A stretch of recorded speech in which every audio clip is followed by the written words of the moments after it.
अगर आप कक्षा 6 में आ चुके हैं और आपको वैतरणी नदी के बारे में नई जानकारी है तो आपको चुल्लू भर पानी में डूब मरना चाहिए और तुरंत जाओ और चुल्लू भर पानी लो और डूब मरो, ठीक है ना। मान की वैतरणी नदी मैंने बनाई है बोर्ड पर, ठीक है ना। इस वैतरणी नदी में क्या हो रहा है, वर्तमान में भ्रष्टाचार फैला हुआ है, पेपर लीक हो रहे हैं, जैसे कि अभी हुआ, ठीक।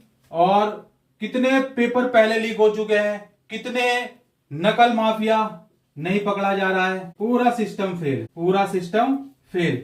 और विष कन्याएं क्या कर रही हैं, विष कन्याएं ने बिल्कुल एकदम व्यापार बना रखा है, एकदम 498 का। कितना, तो ये क्या है, ये वर्तमान की वैतरणी नदी है और इसी से हमें पार करके जो है मोक्ष प्राप्त करना है। और वो मोक्ष प्राप्त किससे होगा, एनसीईआरटी पढ़ के होगा। यहाँ खामोश लाशें हैं, यहाँ कागज का कफन है, ये कैसी वैतरणी है, यहाँ हर सांस में जहर है, डूब रहे हैं ख्वाब यहाँ भ्रष्टाचार की लहर में, और मैं खड़ा हूं मसाल लिए इस काली अंधेरी डगर में। नमस्कार दोस्तों, मैं हूं मनोज कुमार बजरंगी मास्टर। ये दुनिया नहीं, यह कलयुगी वैतरणी है। सुनाई दे रही है आपको उस सिस्टम की चीखें जो अंदर से सड़ चुका है। पेपर लीक की साजिशें, झूठे मुकदमों का जाल और सत्ता का नंगा नाच, यही इस वैतरणी की लहरें हैं। यहाँ हर शख्स डूब रहा है। इस वैतरणी में बीचों बीच मैंने एक पेड़ खड़ा किया है, इसकी टहनियों में एनसीईआरटी का वो रहस्य छिपा है जो इस तंत्र का असली चेहरा बेनकाब करेगा। कक्षा 6 से लेकर 12 तक की किताबें जो इस नरक से बाहर निकालने का एकमात्र नक्शा है। मेरी बायोग्राफी कोई कहानी नहीं, उन जख्मों का हिसाब है जो सिस्टम ने दिए हैं। यह उन रहस्यों का खुलासा है जो ये किताबें आपको कभी नहीं बता सकती। वैतरणी पार करना आसान नहीं होगा। यहाँ हर मोड़ पर खतरा है, हर शब्द में साजिश है। क्या आप तैयार हैं अपनी रूह को इस कीचड़ से बचाने के लिए?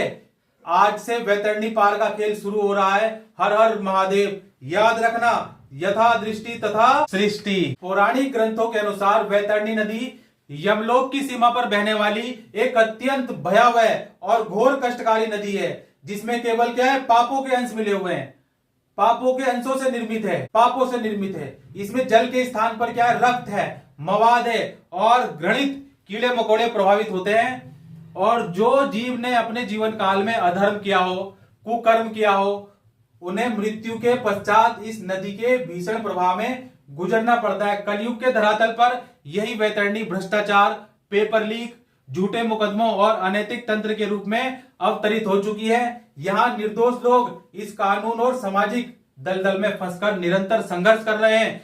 जिस प्रकार पुराणों में गोदान, गाय का दान, पुण्य आत्माओं के सत्कर्म से ही इस नदी को पार करने का एकमात्र साधन थे, उसी प्रकार आज की इस कलयुगी वैतरणी को पार करने और वास्तविक मोक्ष प्राप्त करने के लिए शिक्षा, सत्य का बोध और सचेत चेतना ही वह एकमात्र नाव है जो हमें इस विनाशकारी तंत्र से सुरक्षित बाहर निकाल सकती है। इतिहास की धूल झाड़कर जब हम अतीत को समझते हैं तो पता चलता है कि संघर्ष ही सफलता की वो पहली सीढ़ी है। भूगोल की सीमाओं को पढ़कर हम यह जानते हैं कि दुनिया कितनी विशाल है और हमारी भूमिका क्या है।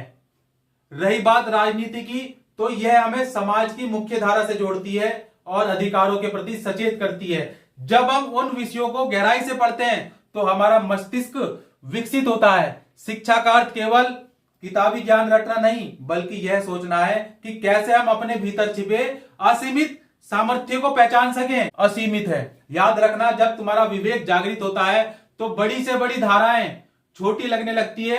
अपनी लगन और मेहनत से जब तुम इन विषयों के गहरे सागर में गोता लगाते हो तो तुम्हें अपने सपनों का किनारा खुद ब खुद मिल जाएगा। जिस दिन तुमने अपनी बुद्धि का विकास कर लिया और सही राह चुन ली, समझो तुमने जीवन की वैतरणी पार कर ली। सफलता कोई चमत्कार नहीं, बल्कि निरंतर शिक्षा और विकसित मस्तिष्क का परिणाम है। अपने हौसलों को उड़ान दो, क्योंकि यही वो शिक्षा है जो तुम्हें शून्य से शिखर तक ले जाएगी और तुम्हारे हर अधूरे सपने को पूर्ण करेगी। इसे एक उदाहरण से समझते हैं। देखो, एक नन्हा सा बीज मिट्टी में भीतर दबाया जाता है तो उसे वैतरणी जैसी कठिन बाधा लगती है, लेकिन जब वह अंकुर बनकर संघर्ष करता है और सूरज की रोशनी, शिक्षा को प्राप्त करता है तो वही बीज आगे चलकर एक विशाल वृक्ष बन जाता है जो सबको छाया देता है। ठीक वैसे ही यदि तुम आज कक्षा 6 से लेकर 12 तक के इतिहास, भूगोल और राजनीति को एक विद्यार्थी के रूप में नहीं बल्कि एक खोजकर्ता के रूप में पढ़ोगे तो तुम्हारा मन भी उस वृक्ष की तरह विकसित होगा। यह ज्ञान ही वह खाद है जो तुम्हारे साधारण जीवन को असाधारण सफलता के वृक्ष में बदल देगी। जीवन की नैया पार लगाने के लिए ज्ञान ही एकमात्र मसाल है। पौराणिक कथाओं में वैतरणी को पार करना कठिन माना गया है, लेकिन आज के युग में यह वैतरणी अज्ञानता, भ्रष्टाचार और व्यवस्था की खामियों का वह सागर बन चुकी है जिसे केवल शिक्षा के सेतु से ही पार किया जा सकता है। इतिहास, भूगोल और राजनीति सिर्फ विषय नहीं है, ये वह चाबियां हैं जिनमें हम अपनी चेतना विकसित करते हैं और समाज में अपना मुकाम हासिल करते हैं। शिक्षा का अर्थ रटना नहीं, बल्कि यह समझना है कि अपने सामर्थ्य से कैसे अंधकार को चुनौती दी जाए। आज के समय में शिक्षा और समाज की स्थिति पर अगर विचार किया जाए तो क्या स्थिति है? मन बड़ा व्यथित होता है सोचकर ही पेपर लीक और भ्रष्टाचार की घटनाएं उस नींव को कमजोर कर रही हैं जिस पर भविष्य खड़ा है। जब कोई यह कहे कि शिक्षक के सम्मान 2 कौड़ी का है, कहते हैं ना, आजकल सुनने में आ रहा है, बहुत ट्रेंडिंग चल रहा है, तो यह केवल उस व्यक्ति का अपमान नहीं बल्कि पूरी शिक्षा व्यवस्था पर एक गहरा प्रहार है। इसी तरह कानून जैसे न्याय के पवित्र माध्यमों का कभी कभी स्वार्थ सिद्धि के लिए प्रयोग होना, जैसे 498A कानून का दुरुपयोग पुरुष को प्रताड़ित करना, समाज के ताने बाने को छिन्न भिन्न कर रहा है। न्याय का उद्देश्य सुरक्षा है, हथियार बनना बिल्कुल भी नहीं है। राजनीति की अगर हम बात करें, व्यवस्था की हर स्तर पर व्यापक घूसखोरी है, धोखाधड़ी है और चोरी चकारी है। आज समाज के सामने एक बड़ी वैतरणी बनकर खड़ी है। हम ऐसे दौर में हैं जहां अपनी पहचान और अधिकारों के लिए हमें जागरूक होना ही होगा, मैंडेटरी बन गया है। यदि हम कक्षा 6 से 12 तक के इतिहास, भूगोल और राजनीति को एक विद्यार्थी के रूप में नहीं, एक सजग खोजकर्ता के रूप में अगर पढ़ेंगे तो हमारा मस्तिष्क विकसित होगा। यह ज्ञान ही वह खाद है जो इन सामाजिक बुराइयों में हमें कहीं ना कहीं खोजकर्ता बनाता है। निष्कर्ष करके निकलेगी ये बात, बहुत गहराई से जानेंगे इस चीज को। आज के समय में शिक्षा और समाज की स्थिति पर अगर विचार करें तो देख लें आप, कितना अन्याय हो रहा है। पेपर लीक हो रहे हैं, नहीं हो रहे। हम कक्षा 5 से कक्षा 6 में आ गए हैं और 7, 8, 9, 10, 11, 12 और उसके बाद ग्रेजुएशन और पोस्ट ग्रेजुएशन। ये सब चीजें हमें दिमाग को विकसित करना है तो हमें पढ़ना पड़ेगा। और कैसे पढ़ना पड़ेगा? ऐसे नहीं पढ़ना है, जब तक तोड़ेंगे नहीं तब तक छोड़ेंगे नहीं। जब तक तो ये सब चीजें जो है क्या है, स्टार्ट हो चुकी हैं। आज हमें रास्ता पता चल गया। हमें क्या पता चल गया? आज रास्ता पता चल गया। अब हम जा रहे हैं बिल्कुल बैल बुद्धि की तरह, हमें पता ही नहीं है कहां जाना है। गधे के साथ जा रहे हैं, एक गधा जा रहा था, उसके साथ 10 गधे और मिल गए, कहां जा रहा है? ऐसे ही जा रहा हूं बस। उसके साथ दूसरा गधा मिल गया, तीसरा गधा मिल गया, तो गधे के पीछे 100 गधे हो गए। रास्ता पता नहीं कहां जाना है, पता नहीं है, तो मंजिल अभी दूर है लेकिन जाना भी जरूर है। कितने पैसे लोगे? कुछ नहीं, फ्री, निःशुल्क। क्या? निःशुल्क। तो इतिहास, भूगोल और राजनीति को हम ऐसे घोट के पिएंगे जैसे जमाल घोटा पिला दिया हो। जमाल घोटा पीने के बाद क्या हो जाता है?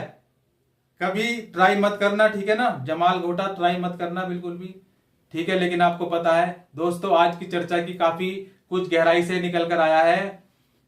ये तो एक छोटी सी झलक है, लेकिन पूरी कहानी और मेरे दिल की बात जो लंबे सफर में हमने एनसीईआरटी के साथ शुरू किया है, फेसबुक पर तो हम ज्यादा नहीं दे सकते, पर हाँ, हर दिन एक रहस्यमयी कहानी होगी, हर दिन एक नया चैप्टर होगा, हर दिन एक नई स्टेज होगी, हर दिन एक नया लेवल होगा, हर दिन एक नई चुनौती होगी, तब उसको हम क्रैक करते हुए